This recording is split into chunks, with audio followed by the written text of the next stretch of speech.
Assalamualaikum warahmatullahi wabarakatuh. Selamat pagi anak-anak. Bagaimana kabarnya hari ini? Semoga kalian semua dalam keadaan sehat walafiat dan selalu dalam lindungan Allah. Anak-anak, pada kesempatan hari ini, Ustazah Fia akan menjelaskan tema 1, subtema 2, yaitu mata pelajaran bahasa Indonesia tentang wawancara. Apa kalian tahu apa itu wawancara? Nah, kali ini Ustazah akan jelaskan.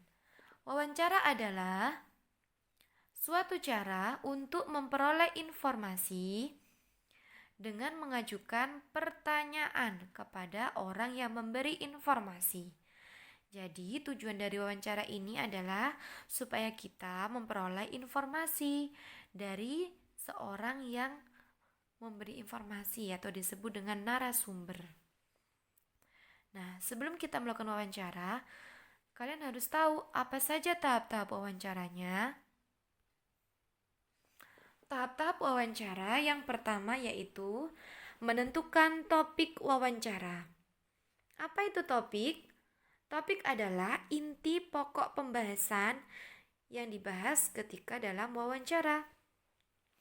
Yang kedua yaitu menentukan narasumber.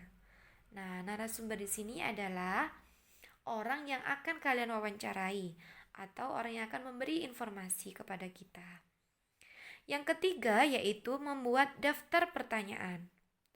Nah, kalian harus menyusun dulu apa saja pertanyaan yang akan kalian ajukan kepada narasumber tersebut. Yang keempat yaitu menyiapkan alat untuk mencatat. Nah, kalian harus menyiapkan buku tulis atau kertas, lalu pensil atau pulpen. Gunanya apa? Untuk mencatat informasi yang kalian dapat. Nah, untuk membuat pertanyaan, kalian bisa menggunakan rumus 5W plus 1H. Nah, 5W plus 1H apa saja? Yang pertama yaitu who. Who artinya siapa. Misalnya, siapa pelaku dari peristiwa itu atau siapa yang menjadi korban kecelakaan itu. Nah, yang kedua yaitu what. What artinya apa? Misalnya contohnya yaitu peristiwa apa yang terjadi. Nah, yang ketiga yaitu when. When artinya kapan. Kapan peristiwa itu terjadi? Yang keempat why. Why artinya mengapa. Mengapa peristiwa itu terjadi? Yang kelima where. Di mana. Di mana peristiwa itu terjadi? Yang terakhir yaitu how. How artinya bagaimana. Bagaimana peristiwa itu terjadi? Nah, kalian bisa membuat pertanyaan dengan kata siapa, apa, kapan, mengapa, di mana, atau bagaimana. Dan ingat ya anak-anak, ketika membuat kalimat tanya, selalu diakhiri dengan tanda tanya.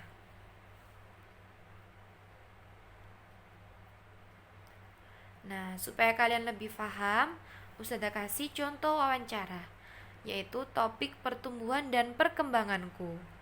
Di sini yang menjadi narasumber yaitu ibu, sedangkan pewawancara atau informannya yaitu seorang anak. Nah, anak ini akan bertanya kepada ibunya tentang pertumbuhan dan perkembangan anak ini dalam ketika dia masih kecil.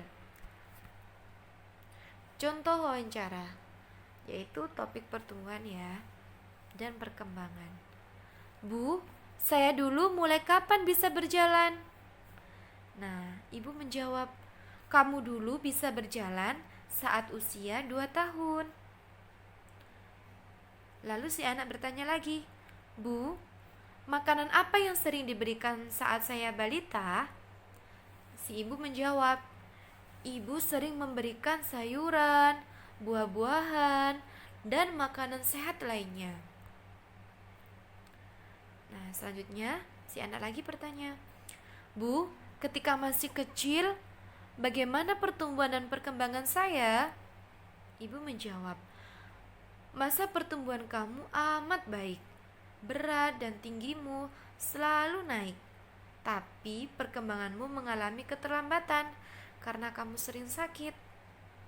Nah, itu tadi contoh dari wawancara seorang anak kepada ibunya tentang pertumbuhan dan perkembangannya. Nah, dari wawancara ini kita dapat simpulkan bahwa pertumbuhan dan perkembangan sangat dipengaruhi oleh makanan yang kita makan sehari-hari. Nah, setelah ini kita belajar tentang cerita, menulis cerita. Apa itu cerita? Cerita adalah tuturan yang menerangkan tentang kejadian, peristiwa tentang suatu hal. Nah, cerita bisa berupa perbuatan yang kita lakukan sehari-hari, atau pengalaman. Pengalaman itu adalah cerita tentang hal yang pernah kita alami. Bisa berupa penderitaan orang, bisa penderitaan diri sendiri atau orang lain. Ya. Dari sini sudah paham ya anak-anak? Nah, ketika menulis cerita, kalian harus memperhatikan tanda baca. Apa saja tanda bacanya? Yang pertama yaitu tanda titik.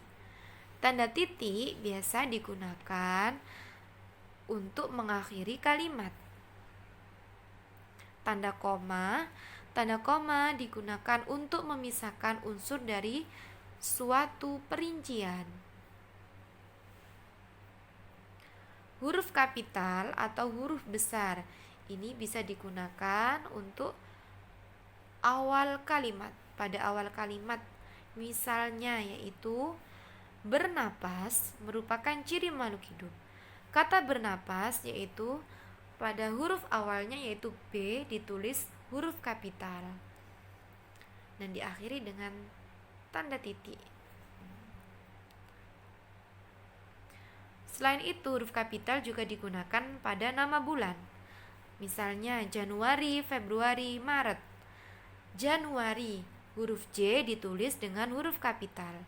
Huruf F Februari ditulis dengan huruf kapital. Pada Maret ditulis M-nya ditulis huruf kapital.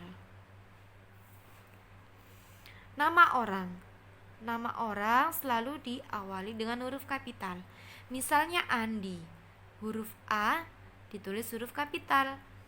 Dendi, D huruf kapital. Fitri, F ditulis huruf kapital atau huruf besar.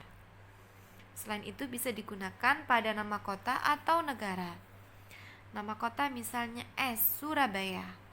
Ditulis S-nya besar. Indonesia, ditulis I-nya besar.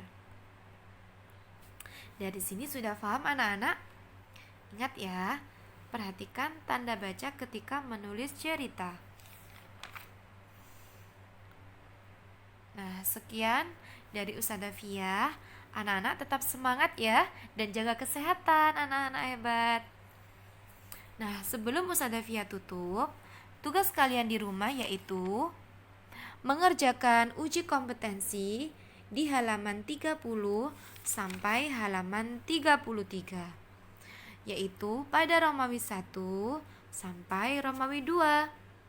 Jangan lupa dikerjakan ya anak-anak, dan diisi pada link yang Ustazah bagikan.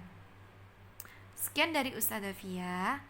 Mohon maaf apabila ada salah kata atau yang kurang berkenan di hati kalian. Assalamualaikum warahmatullahi wabarakatuh.